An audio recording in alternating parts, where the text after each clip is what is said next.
Egypt's economy is going through harsh times as it tries to pick up from where it left off before the revolution took place in 2011. Since then, and understandably, the economy has stalled. On the line is Mr. Ahmed Rostom, a PhD candidate and expert on Egyptian finances and affairs. He joins me now from Cairo. Mr. Rostom, thanks for speaking to us today. Since the revolution, Egypt has seen a massive shift down as far as its economy is concerned, to the point where factories that were once the jewel in the crown, if you like, are now all but empty. What's happening now to change this, and what's your brief assessment of where Egypt lies economically? Well, thank you so much for the question, and I guess it's very important to stand on how the economy is performing now and to take this forward and see what's being done. When we're talking about the challenges within the Egyptian economy, I'm seeing multi-dimensional challenges. So growth challenges, equity challenges, sustainability of the domestic and foreign debt, despite that the foreign is not as challenging as the domestic debt. Together with being too much done on ground when it comes to policy and implementation. So this is a set of serious challenges, in addition to challenges on the external sector as well, are basically what we're seeing when we're drawing a picture for the Egyptian economy.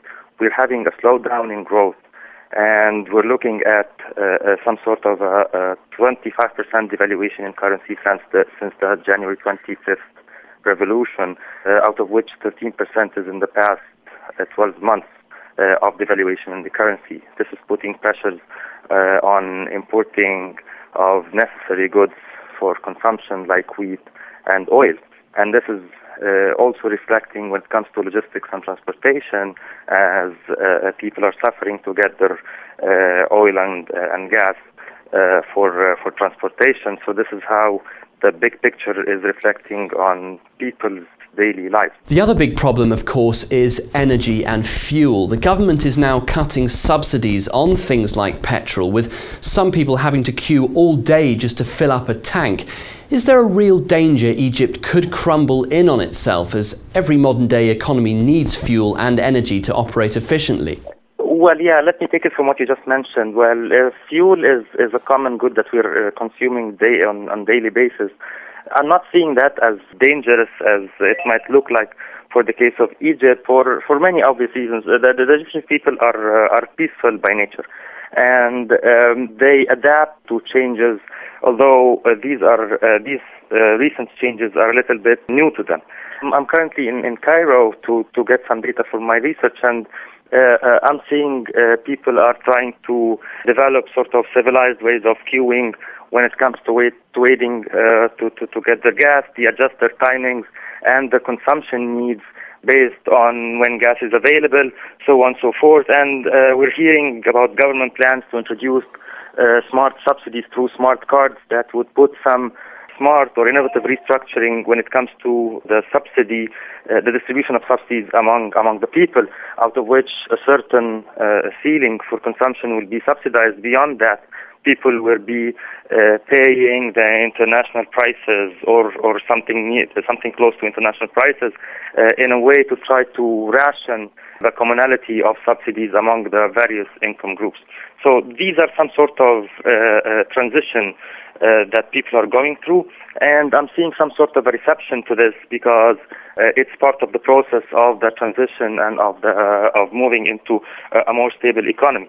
But I'm not seeing it dangerous per se, but I'm seeing it within the adaptability norm so far. Okay, another issue I want to look at here is investment in the country, which is a big key issue when talking about Egypt's economy, as it would be any economy.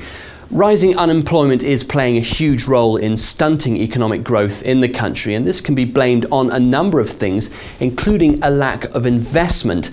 Egypt needs investors and needs them fast, not only to boost employment, but also for growth, doesn't it? I totally agree with you, and in the past 2-3 years before the revolution, private investments were leading growth in the economy. However, due to the transition and conditions that we all know, this was delayed a little bit, and we're seeing some lagging when it comes to inflows to the country due to various issues. While we're talking about the challenges and how Egypt is suffering from budget deficits and issues with public expenditure, I'm not seeing government as a leader when it comes to investment. So the only option is to rely more on private sector. And the very big challenge here, I would say, is the political stability and the political consensus on political issues. That's the key for, well, I would say, strengthening stability and maintaining stability and giving a better picture of a stable environment for investors to come. I'm not seeing economic fundamentals as a bigger challenge as maintaining consensus and political stability within the economy or within the country. What exactly is the Freedom and Justice Party or Muslim Brotherhood doing right now to proactively kickstart the economy that justifies their governance? I mean, how in touch with the local community and economy are they? So far, we're hearing about different programs in different ministries. The Ministry of Finance is trying to come up with the new budget. Ministry of Investment, we heard for the past week about trying to reach resolution with investors and give positive messages. More or less, the budget is not out yet, so the Minister of Planning wouldn't see too much out yet, but still we are expecting not bits and pieces. What we were expecting, or the people are expecting, is a comprehensive plan that didn't come out yet and is not on the table yet. We're seeing individual efforts rather than collective efforts, and this is, I guess, how people will judge in the coming a couple of months while this new government is in place, and this is what they would judge their performance. We still need to wait and see what will come up, because we haven't seen too much of a collective effort so far. It's all individual effort. Okay, this is a huge topic that we could spend many more minutes talking about, but we've run out of time for the moment. I'll be bringing you further updates on Egypt's economy and governmental progress in the coming weeks and months. But for now, enjoy your weekend. Goodbye.